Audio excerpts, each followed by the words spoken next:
한 주간 무척 추운 날씨였는데 그래도 잘 지내셨습니까? 오늘은 더 반갑게 옆에 분들과 함께 인사 나누겠습니다. 참 잘 오셨습니다. 참 잘 오셨습니다. 지난 일주일 추운데 잘 지내셨는가 한번 물어보시고 자, 다시 한번 인사 나누겠습니다. 은혜 받읍시다. 은혜 받읍시다. 은혜 받읍시다. 2018년이 시작되었습니다. 그리고 오늘 두 번째 주일 예배로 하나님 앞에 드립니다.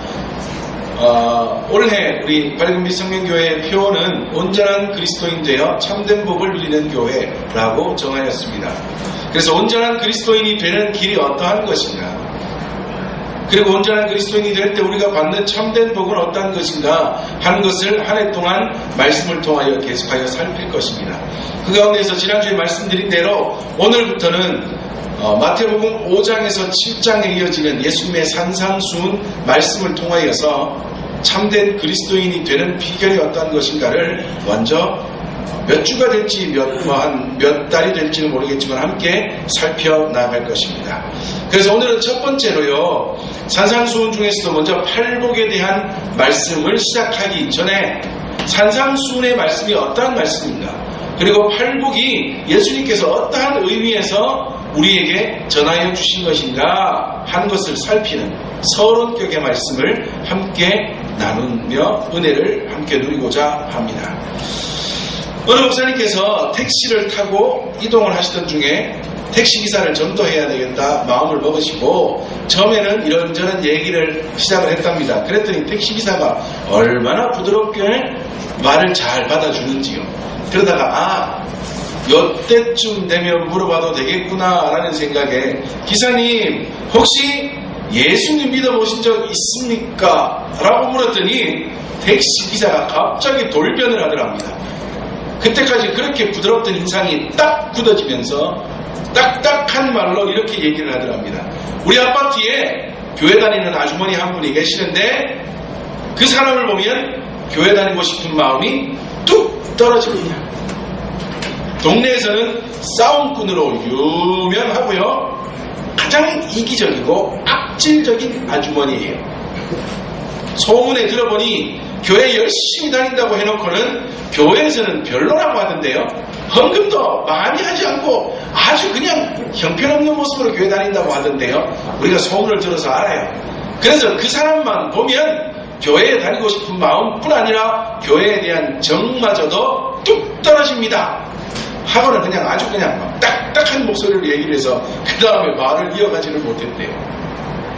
이러한 이야기는요, 비슷한 내용을 가지고 우리 현대 사회에 자주 회자되는 이야기입니다. 그런데 왜 이런 일이 일어날까요? 왜 교회 다니는 사람들이 사회에서 더 인정받지 못하고 도리어 더 악랄한 사람으로, 더 이기적인 사람으로 취급당하며 살아가게 되는 걸까요?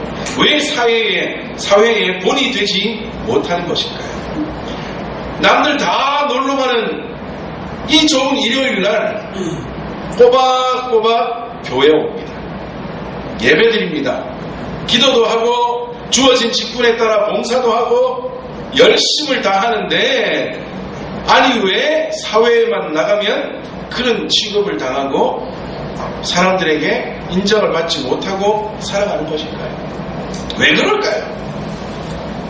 물론 많은 이유가 있겠지만 그 중에 한 가지 이유가 이런 이유랍니다. 그들은 신앙과 생활을 다른 것으로 여기고 있다. 신앙생활은 신앙생활이고 사회생활은 사회생활이다 라고 생각을 한답니다. 아니, 더 나아가서요, 사회생활이 더 중요하다, 그러니 사회생활이 더 잘되고 윤택하게 되기 위하여 신앙생활을 하고 있는 것이다 라고 생각하는 겁니다. 다시 말하면 신앙생활은 사회생활을 위한 뭐예요? 도구쯤으로 여기고 있습니다.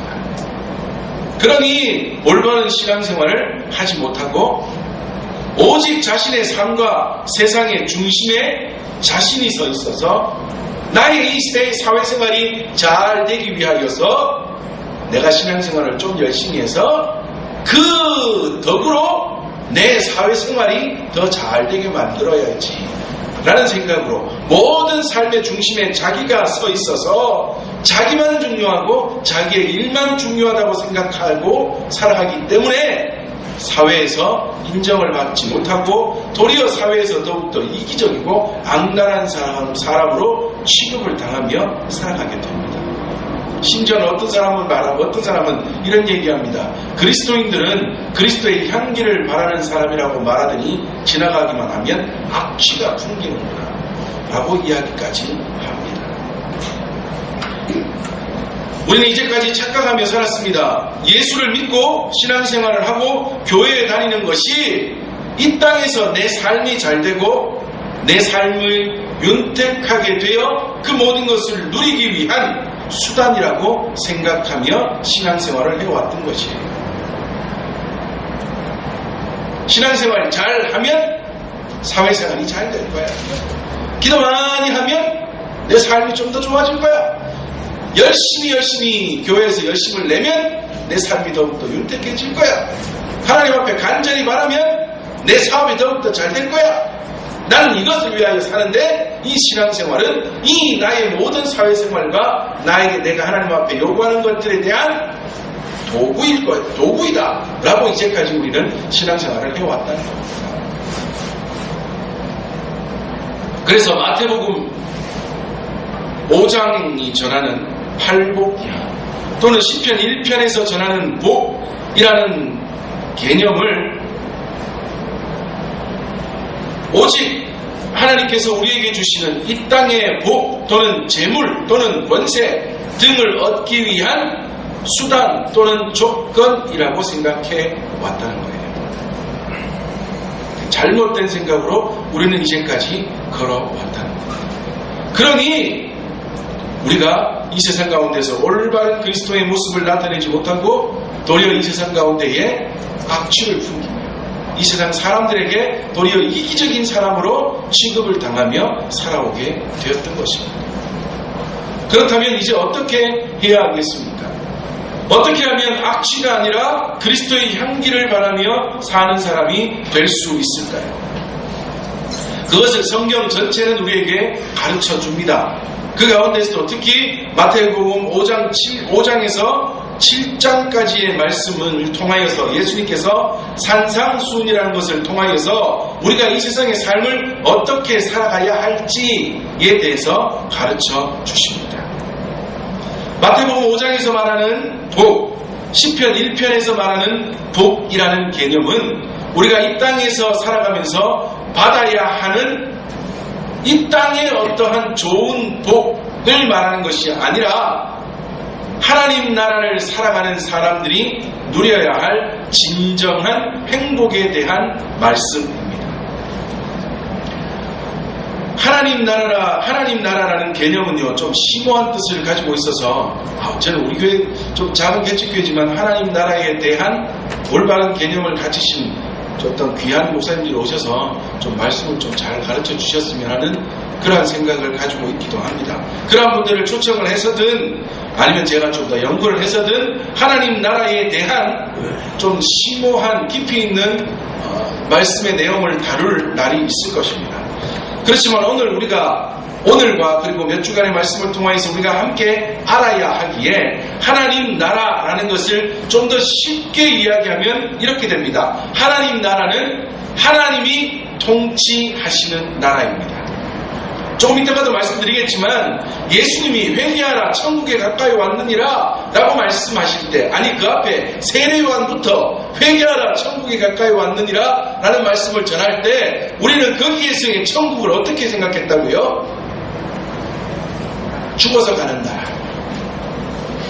이 땅에서 신앙생활 좀 잘 해가지고 조건에 맞는 온전한 신앙생활을 해서 그 조건에 부합되어서 합격증을 받아서 죽어 천국에 가는 저 보이지 않는 하나님이 계신다는 저 그것만을 생각하며 우리는 살았다. 그러니 우리는 하나님 나라 하면 저 천국에 가야 되니 합격증을 받아야 되니 구원의 티켓을 받고 합격증을 받아서 우리가 저 천국에 가야 하니 그것에 가기 위해서 이 땅에서 어떻게 살아야 돼요? 그에 알맞은 합격할 수 있는 모양으로 살아야 한다고 생각을 했다. 그래서 조건에 맞게 하나님의 말씀에 맞게 맞추어서 살아야 한다라고 생각합니다. 그래서 우리가 몇 주 동안 한참 동안 살피게 된 이 팔복에 대한 말씀도요, 우리가 착각을 해가지고, 또는 시편 1편에서 전하는 복 있는 사람이라는 것이, 그 복 있는 사람이 되기 위하여서 우리는 그에 맞는 조건에 맞는 삶을 살아야겠구나 라고 생각하며 이제까지 살아왔습니다. 그런데 아니랍니다. 요한이 전하였고 예수님이 전하셨던 회개하라 천국이 가까이 왔느니라 라는 말씀에서의 천국은요, 저 하늘에는 눈물이 없네, 그 천국이 아니라 하나님 나라, 예수 그리스도로 인하여서 이 땅에 도래하게 될 하나님 나라를 의미하는 천국이었다. 그러므로 하나님 나라는 어떠한 나라라고요? 하나님이 통치하시는 나라, 하나님이 다스리시는 나라입니다. 그런데 하나님이 통치하시고 다스리셔서 이 땅을 하나님 나라로 만드시는데 누구를 사용하세요?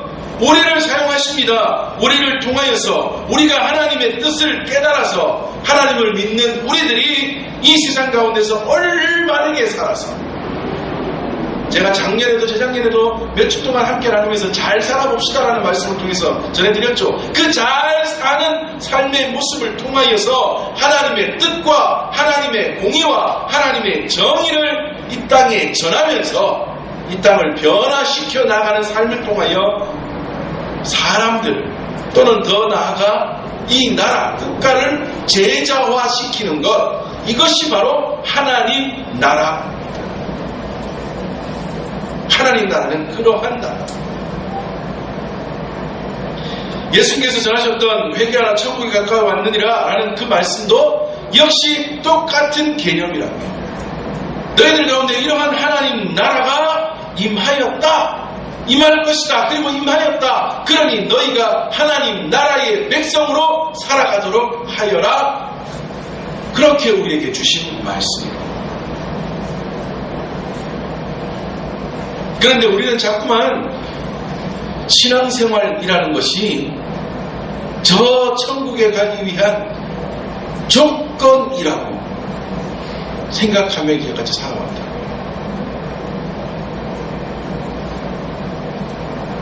조건에 맞는 신앙생활을, 그리고 교회 안의 일들, 즉 교회 생활이라고 생각을 하고 교회 생활에 집중을 하며 교회에 봉사하고 헌금하면서, 내가 천국 가기 위해서, 내가 하나님이 그래 천국 가는 사람이라는 합격증을 딱 주시는 그러한 조건에 맞는 사람이 되기 위해서는 내가 교회 안에서 이렇게 해야 돼,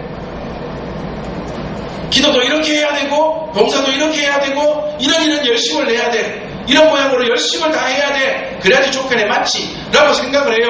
그러면서 기도도 많이 해야 되고 헌금도 많이 해야 되고 무엇도 많이 해야 되고, 시간 그러면서 쫙 교회 생활에 조건에 자신이 생각했을 때 이만큼이 조건이다 라고 생각하고 그곳에 도달하기 위해서 열심을 다합니다. 그런데 그렇게 하다 보니 사회적인 면에서 봤을 때는, 바깥적인 면에서 봤을 때는 교회에서 그렇게 열심히 하는 게 뭐예요? 손해예요. 손해. 시간도 손해, 돈도 손해, 힘도 손해, 다 손해봤어요. 그러니까 손해본 것을 이제는 어디 가서 채워야 됩니까? 다시 사회에 가서 채워야죠. 내가 직장생활에서 좀 부정을 저지르더라도 내가 교회에서 손해본 것을 여기에서 채워야지 생각해서 막 살아갑니다. 사업을 합니다. 사업을 하면서 어떤 편법을 써서든 세금도 좀 덜 내고 사람들에게 좀 이렇게 좀 후려쳐서 조금의 투자로 많은 이익을 거둬내야지. 그래야지 내가 교회 가서 좀 더 헌금하고 좀 더 봉사하고 좀 더 조건에 맞는 생활을 할 수 있지 않겠나 라고 해서 자꾸만 그렇게 맞춰가요. 그렇게 하다 보니 교회 안에서는 기도 많이 하고 교회 안에서는 헌금 많이 하고 교회 안에서는 좀 더 멋있는 사람, 좀 더 괜찮은 사람으로 취급을 그렇게 인정을 받지만 세상에서는 어떻게 돼요? 악랄한 사람으로 취급을 하시면서, 야, 교회 다닌다더니 더 이기적이네, 더 악랄하네, 더 못됐네. 나는 교회 다니는 사람이 하는 식당이라고 해서 믿고 갔더니 야, 음식 재료가 더 엉망이네. 그렇게 돼요. 이 사람은 여기에서 좀 더 남겨야 조건에 더 맞추기 위해서 더 열심히 신앙생활을 할 수 있다라고 생각을 해야 한다. 이렇게 자꾸만 방향이 순서가 잘못되어 가니 그리스도인들이 세상에서는 더 이기적인 사람으로, 더 악랄한 사람으로, 더 잘못된 사람으로 취급을 받으며 살아가게 되는 겁니다.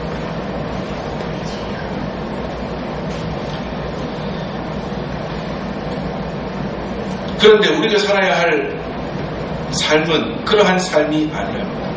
예수님이 말씀하신 천국, 즉 하나님 나라는 그러한 나라 또는 그러한 삶이 아니라 조금 전에 말씀드린 것처럼 하나님이 통치하시는 나라이며 하나님이 다스리시는 나라이고 하나님의 의가 드러나는 나라, 우리의 삶을 통하여 하나님의 뜻이 이 땅 가운데 전하여지고 세워지는 그러한 나라입니다.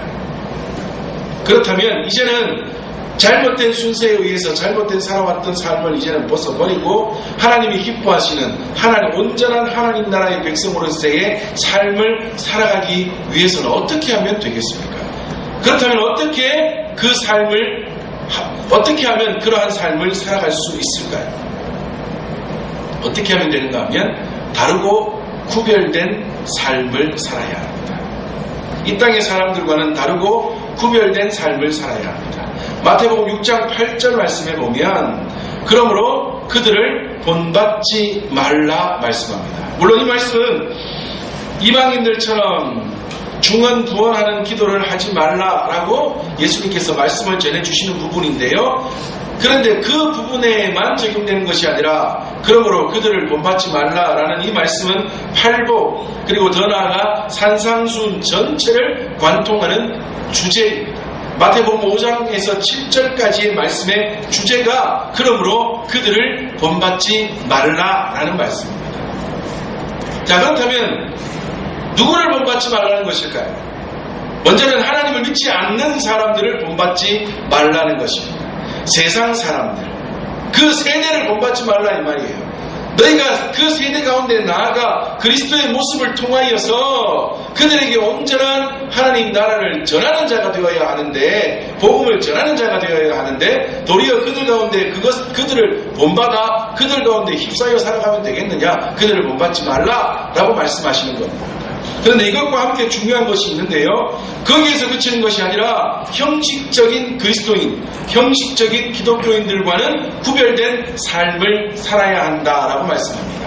마태복음 5장 20절 말씀에 가서 보면 내가 너희에게 이르노니 너희 의가 서기관과 바리새인보다 더 낫지 못하면 결코 천국에 들어가지 못하리라 말씀합니다. 레위 지파이면서 율법을 기록하거나 가르치는 일을 하는, 그리고 또한 성경을 필사하는 일까지 맡아서 했었던 엘리트 집단 서기관들, 그리고 예배하는 일, 11조 드리는 일 등의 율법을 철저히 지키며 율법을 생활화하며 살았던 바리새인들, 그들의 열심이나 그들의 의를 표면적으로 보면요, 우리는 도저히 따라갈 수가 없습니다. 그런데 예수님께서는 그들보다 더 나은 의가 너희들에게서 나타나지 않으면 너희들 안 된다, 너희들 가짜다, 천국에 못 들어간다 라고 말씀하고 있다고요. 예수님께서 해주신 이 말씀이 어떠한 뜻이겠습니까? 예수님께서 말씀하시는 그들보다 더 나은 의라는 말은 표면적으로 드러나거나 또는 형식적인 그러한 의를 말하는 것이 아니라 예수님께서 주시는 그 말씀은요, 내면의 진실한 변화를 바깥으로 흘려보내는 의를 말합니다. 좀 더 쉽게 얘기하면요, 말씀으로 인하여서, 하나님의 말씀으로 인하여서 내가 변화를 겪고, 그리고 내가 변화를 겪은 그 모습으로 인하여서 바깥으로 그리스도를 믿는 자의 의를 나타내어 세상을 변화시켜 나아가는 그러한 의가 너희들 가운데서 나타나야 한다라고 말씀하는 거예요. 쉽게 얘기하면 뭐예요? 너 보면 예수님 믿는 자가 어떠한 사람인지, 어떤 것이 예수님 믿는 자인지, 예수 믿는 자가 어떻게 훌륭한지를 나타내 보이며 살아라.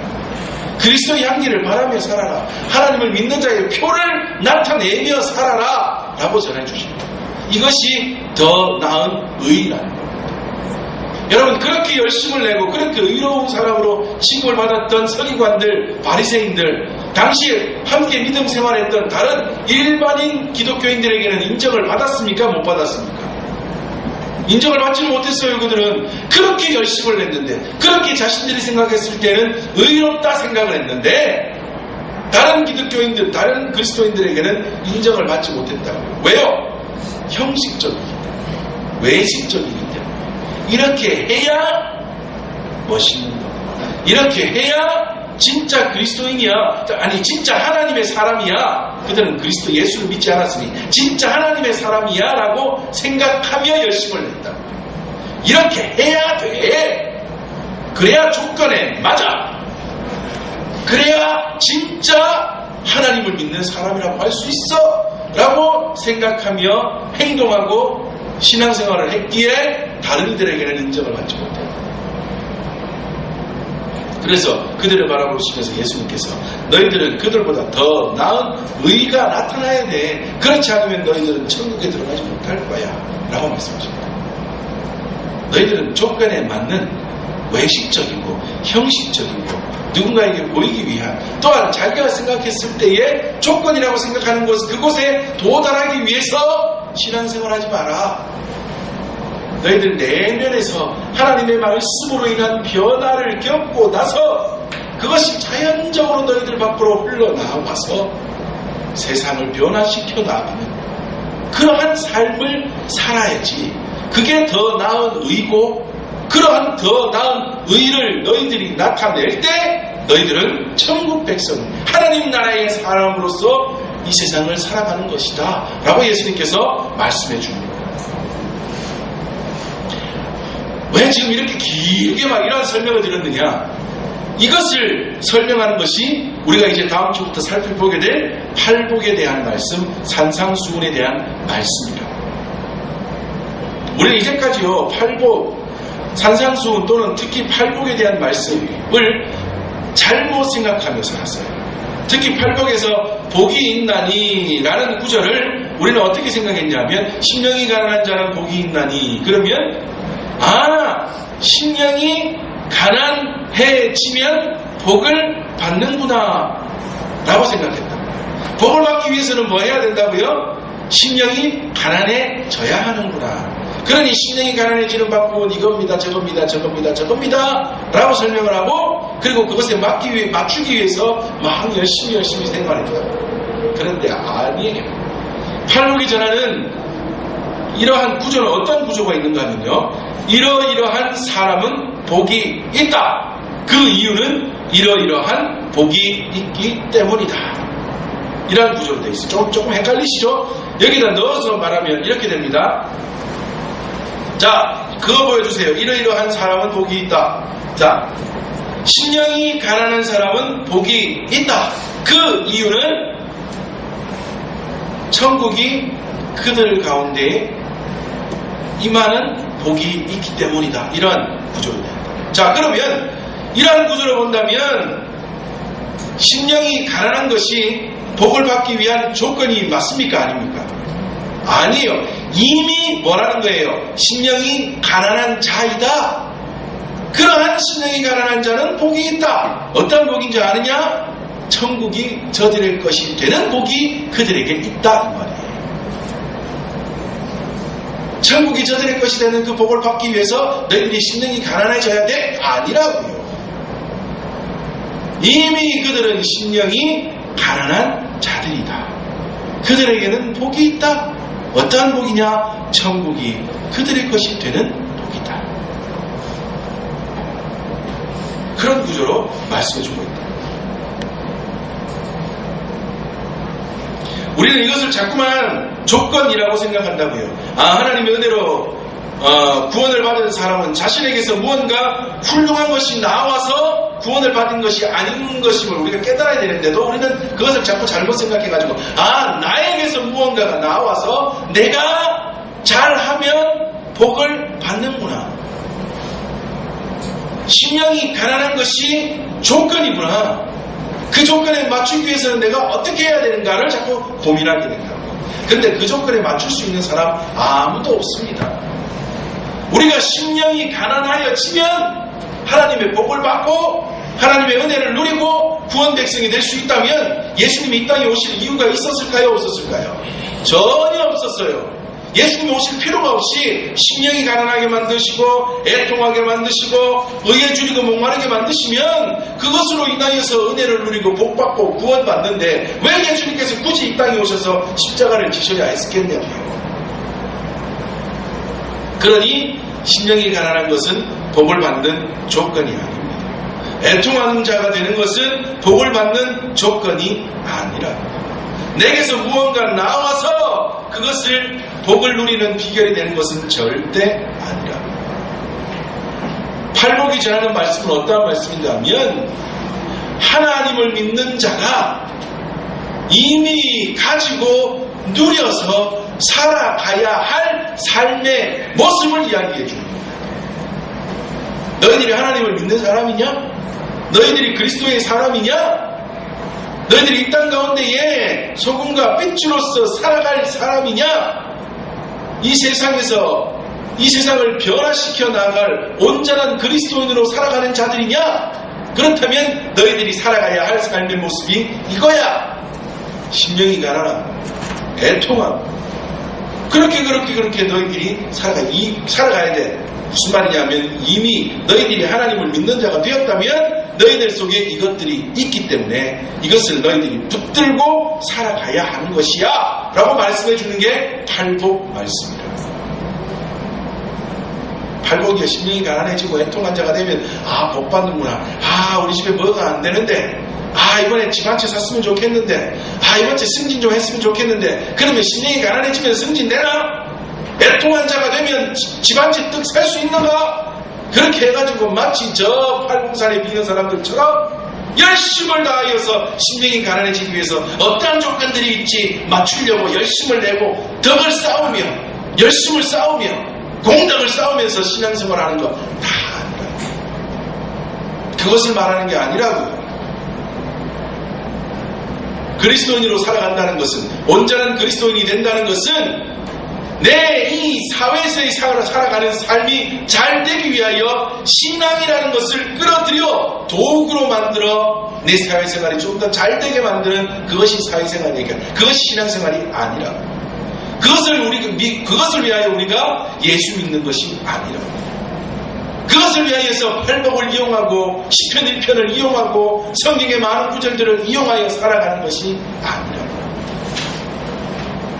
성경이 말하는 것은 다시 제가 자주 말씀드리는 저의 목회 철학 중심의 가장 먼저인 것 순서를 바로 잡는 거죠.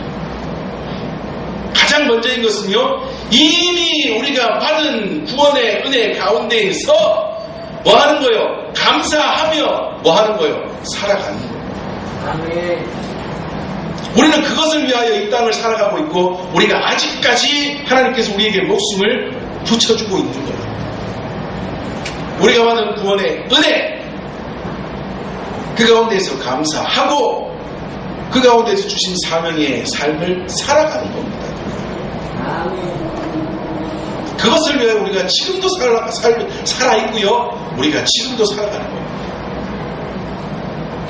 그것을 세세하게 가르쳐 주시는 것이 팔복의 말씀입니다. 심령이 우리 다음 주 살피게 되겠지만 심령이 가난해진다는 것은요 미리 잠깐 말씀을 드리면 하나님 앞에서 자신을 발견하는 거예요.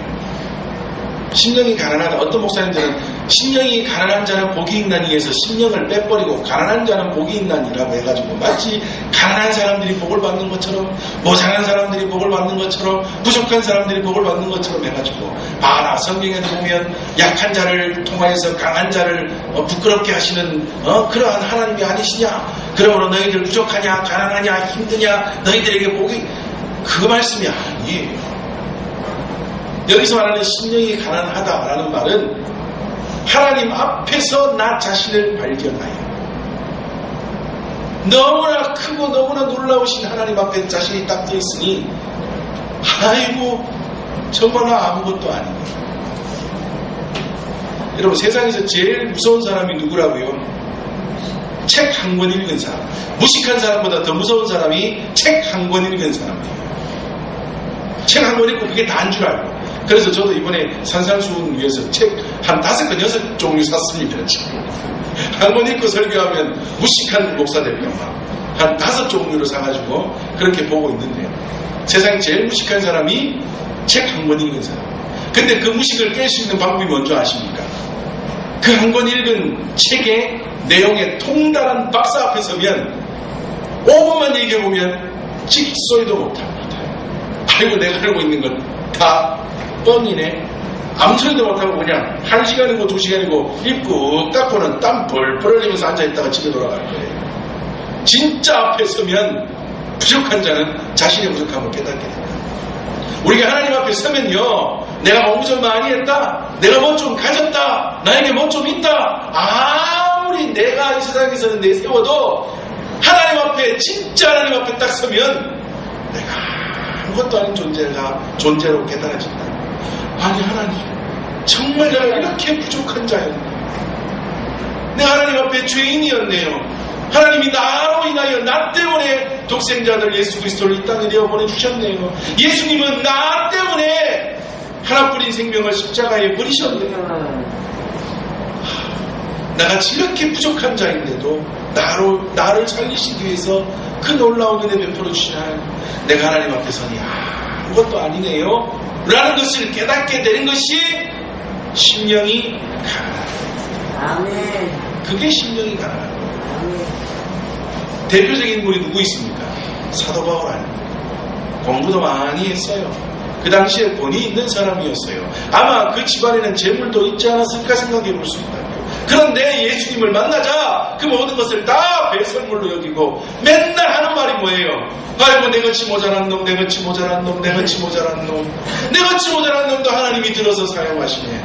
아이고, 내같이 모자란 놈도 예수님께서 쓰시네. 아이고 좋아라, 아이고 좋아라, 아이고 감사해라, 아이고 감사해라. 맨날 그 소리만 하면서도 그렇게 훌륭한 일을 행하며 그렇게 많은 사람들을 전도하여 주께로 돌이키고 돌아오게 하는 사람이 사도 바울 아니었습니까?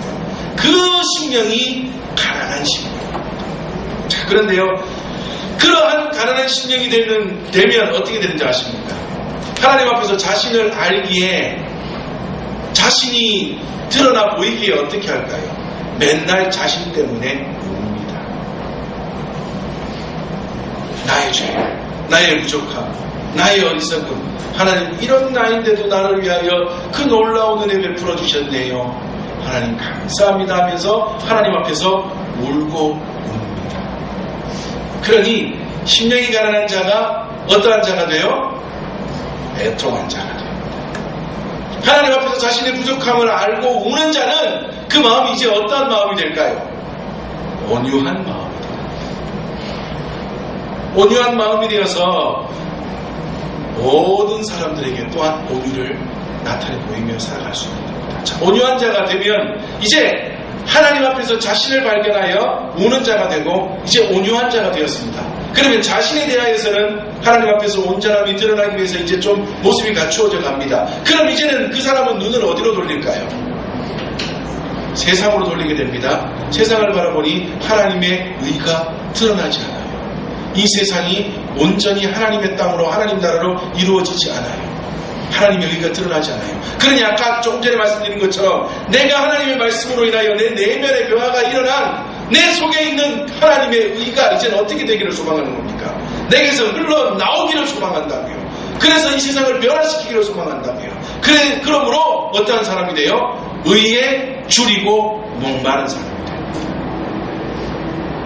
이 팔복은요, 이런 식으로 이어지는 말씀이고 이 앞에 4가지의 말씀은 뒤에 4가지의 말씀을 또한 대응시킵니다. 자, 어떤 말씀이냐? 자, 첫 번째, 심령이 가난한 자, 하나님 앞에서 자신을 아는 자, 내가 부족하고 내가 너무나 엉터리 같은 자인 걸 아는 자는, 그것을 진짜로 알고 깨닫고 그 가운데 은혜를 누리는 자는 사람을 만나게 되면 어떻게 될까요?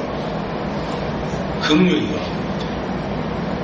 내가 나를 모르는 놈이 세상의 사람들을 만나면 부딪히려고 그러고 염소같이 자꾸만 뿔 디디밀지, 내가 나를 아는 자는 누구를 만나든 긍휼히 여긴다. 이 말씀 앞에서는 아이고 진짜 아직 멀었구나. 나도 아직 멀었구나. 늘 말씀드리지만 강례상에서만 멋있게 보이려고 오늘 아침에도 머리 스프레이 발라가면서 아무래도 머리가 좀 이상하죠, 그죠? 막 해도 머리 깎을 때가 돼가지고 별로 안 멋있어요. 머리 좀 줄이려면 뭐 좀 안 멋있어지면 막 신경질이 납니다, 아침에. 오늘 멋있게 보여야 되는데.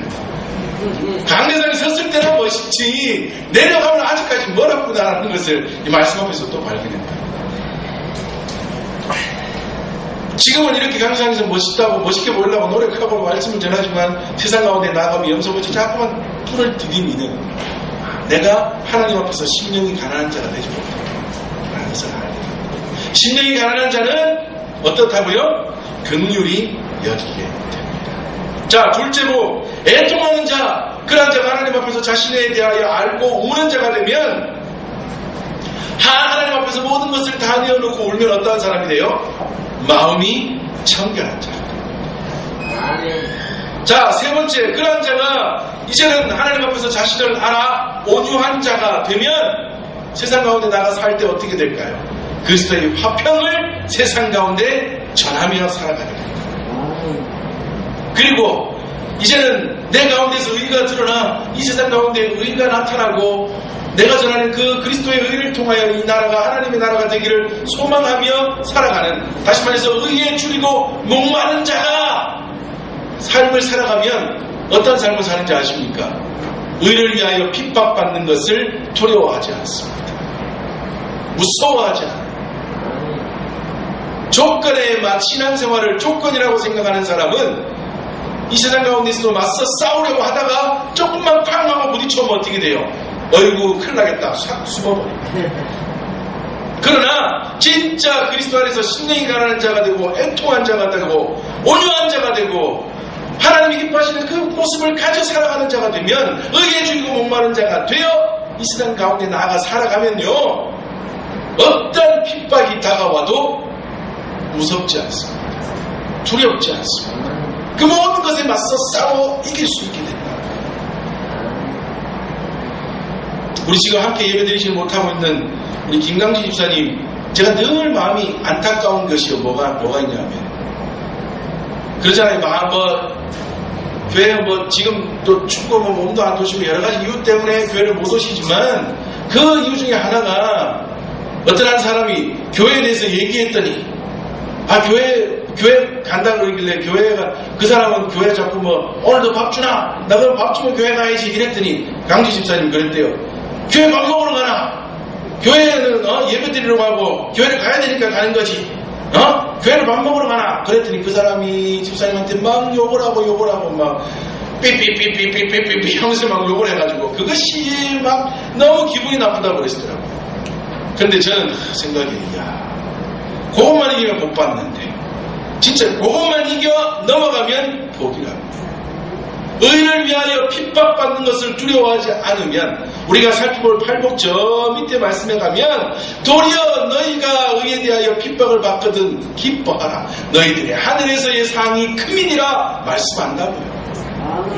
근데 우리 김강지 집사님은 아직까지 그것을 다 알지 못하셔서 그만 거기에 딱 머물러 계시지만 그것을 넘어서시면 진짜요 하나님의 크고 놀라운 은혜와 복을 받는 비결이 된다.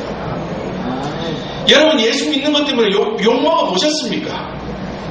저는 목사지만 욕 잘 안 먹어봤다고요. 아직도 맨날 만나는 사람들이 친구 목사, 교회 집사님들, 권사님들, 성도님들만 만나고 다니니까요. 저는 예수 믿는 것 때문에 욕 별로 안 먹어봤어요. 그런데 예수 믿는 것 때문에 욕 먹어보는 게 복이라고요. 저도 그래서 이제 막 모르는 사람들 디디미로 봐야 되겠어요. 그게 복이라고요. 그게 복이라고.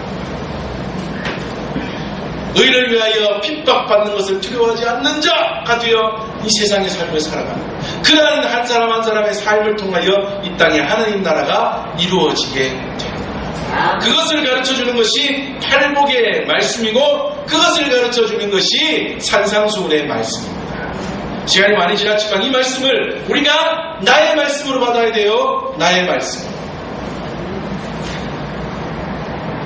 우리 지난주에 소금과 빛에 대하여 말씀을 전해드릴 때도 말씀을 전해드렸지만 소금과 빛에 대하여 말씀할 때는 예수님께서 몇 인칭으로 말씀하셨다고요?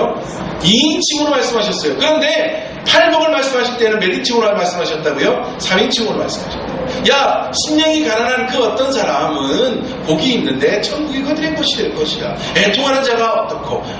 예수님께서 3인칭으로 말씀하셨다. 이 말씀은 무엇이냐면 당시에 이 이야기를 듣고 있었던 수많은 무리들, 어떤 성경학자들은 예수님의 제자들만 들었다라고 이야기하는데 그것은 아닐 거예요. 시간상으로 보면 예수님의, 특히 마태복음의 시간상으로 보면 예수님의 제자들이 다 부름을 받기 전이에요. 겨우 베드로 이하 4명만 부름을 받은 상태이기 때문에 예수님의 모든 제자들이 그 가운데 있었다는 것을 그렇게 하는 것은 좀 맞지 않고요. 또 어떤 성경학자들은 아니다, 지금 산상수훈의 말씀은 예수님이 한 번에 전하신 말씀이 아니라 생애 전체를 통하여 주신 말씀들을 들 중에 좋은 말씀과 비슷한 말씀들을 한데 모아서 마태가 이렇게 기록한 것이다라고 보는 성경학자들도 있어요. 이것이 맞든 저것이 맞든 여하튼 우리가 집중해야 될 것은 예수님이 산상수훈을 전하실 때 들었던 사람은 제자들만이 아니라 마태복음 4장 23절에서부터인가요? 많은 각양 병자들과 전원자들과 귀신 들린 자들과 많은 무리들이 예수님 앞에 나왔던 그 무리 전체가 예수님의 산상수훈을 함께 들었다라고 보는 것이 맞아요. 쉽게 얘기하면 뭐예요? 수많은 사람들이 듣고 있었어요. 그러므로 그들에게 예수님께서 어떻게 말씀하셨다고요? 심령이 가난한 사람은, 애통하는 사람은 하고 3인칭으로 그것을 받는 사람은, 그러니까 야, 너희들 전체에게 전하는데 그러한 복을 누리는 사람이 있어 라고 하시다가 갑자기 소금과 빛으로 가서는 어떻다고요? 너희는 세상의 소금과 빛이야 라고 말씀하셨어요. 이 말은 무슨 말인가 하면 팔복에 대한 말씀을 누구의 말씀으로? 나의 말씀으로 받아들이는 그 사람은 이 세상에서 소금과 빛으로 살아가 하나님 나라를 이루며 하나님의 복을 누리며 살아가게 됩니다 라고 예수님께서 주신 말씀입니다. 그러므로 이 팔복에 대한 말씀을 누구의 말씀으로 받아야 된다고요? 나의 말씀으로 받아야 된다. 아, 좋은 말씀이구나. 복을 받는 비결이구나. 그렇구나 라고가 아니라 우리 다음 주부터 이제 심령이 가난한 자에 대한 말씀으로부터 쭉 살펴나갈 때 한 주 한 주의 말씀들을 나의 말씀으로 받아요. 내가 심령이 가난한 자가 되어야, 내가 이미 심령이 가난한 자인데도 불구하고 내가 그 은혜를 누리지 못하였으니 그 은혜의 자리까지 나아갈 수 있도록 하나님의 인도하심을 구하며 말씀을 받고 하나님 나를 이끌어주세요, 나를 도와주세요 하면서 한 주 한 주 말씀을 받아 나아가면 우리가 뭐가 될 수 있다고요? 온전한 그리스도인이 될 수 있습니다. 이게 진짜 그리스도인이에요. 그렇게 살아가는 것이 진짜 그리스도인입니다. 성경 멋있게 들고 예쁜 가방에 성경 넣고 주일마다 코트 입고 빼딱빼딱 교회 와가지고 나는 집사입니다, 나는 권사입니다, 나는 목사입니다, 그렇게 해서 폼 잡고 다닌다고 그게 온전한 그리스도인 되는 게 아니라고요. 진짜 저 하나님 나라에 가면, 저 천국에 가면 장로 있을까요, 없을까요? 목사 있을까요, 없을까요? 집사 있을까요, 없을까요? 없어요. 다 우리 경상도 말로 그놈이에요. 지금 그게 땅에서 그냥 목사니 장로니 원장이 하면서 살아가는 거지. 하나님이 목사의 직분을 주시고 장로의 직분을 주시고 권사의 직분을 주시고 집사의 직분을 주신 이유는 뭘까요? 그 나름대로의 할 일이 있기 때문에 주신 거지. 그거 자체가 하나님 나라 가는 조건이 아니에요. 제가 말씀드렸잖아요. 저는요, 이 강단을 딱 내려가는 순간 뭐라고요? 여러분하고 똑같은 하나님 앞에서의 한 명의 백성이라, 하나님의 한 명의 자녀라. 제가 강단에 서 있을 때 예배를 인도하고 성찬식을 진례하고 그럴 때 나 목사지, 강단을 내려가는 순간 저는 여러분과 똑같은 하나님 앞에서의 한 명의 자녀입니다. 진짜 하나님 앞에서 온전한 것은 뭐라고요? 하나님의 말씀을 하나하나 지켜가는 것인데 그 가운데서 우리는 이제 다음 주부터 팔복 산상수훈의 말씀을 통하여서 온전한 그리스도인이 되는 비결을 배워갈 거예요. 이 말씀 잘 기억하셔서 다음 주부터 한 주 한 주 말씀 가운데 더 깊이 나아가 은혜를 누려 온전한 그리스도인이 되어 그 가운데서 하나님이 우리에게 베풀어 주시는 진짜 참된 은혜를 받아 누리며 살아가실 수 있는 저와 우리 모든 믿음의 식구들 되시기를 주님의 이름으로 축복합니다. 아멘. 함께 잠시 기도하겠습니다. 하나님 은혜 더하여 주셔서 오늘부터 시작된 산상수훈의 말